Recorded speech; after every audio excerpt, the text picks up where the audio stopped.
Kegitannya Aceh, bu doktor-doktornya nak pesah karakter Aceh, pesah sifat bangsa Aceh, saksi ke darah Aceh, yang pelemah dumnan melain kitanya bangsa Aceh ni bak awaknyan Bandung. Lagi melain tat sejarah kitanya ni bak sejarah awaknyan, lagi uro dengan malam. But kitanya han ji fikir le awaknyan, pelam ji pebuat. Dan kitanya Aceh hanjit gobjak ukur dengan senipat atau ukuran awaknyan. Lagi kagak tulis oleh Dr. Anthony Reid, sidro ahli sejarah Inggeris dalam buku The Contest for North Sumatra, bangsa Aceh hanjit tajak persaban dengan bangsa-bangsa Melayu dalam kurung Indonesia yang lain. Kejadian di atas belemah benar hat apa yang kaji tulis oleh ahli sejarah Belanda Paul van het Veer dalam buku ji The Aceh Oorlog, Amsterdam sikurumlah 60 sekurang on 76 lagenyo Aceh kan Jawa.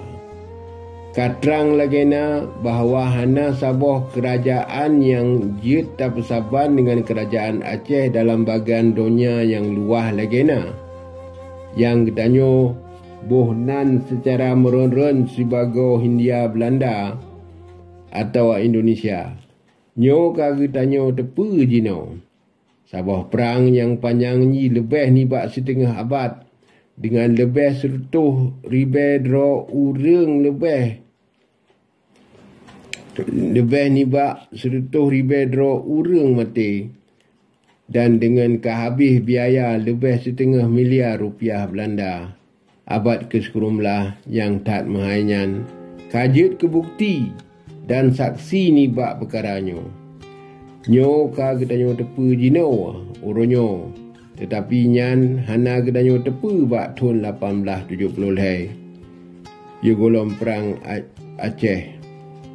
Nyan hanjit nyan Bandung hanjit tak som-som bah deh terang supaya urang-urang di negara Belanda dan lebih-lebih lam di Jawa, di tepu dan di faham manusia yang pakriban bangsa Acehnya. Oleh Paul van het Veer kaji tulis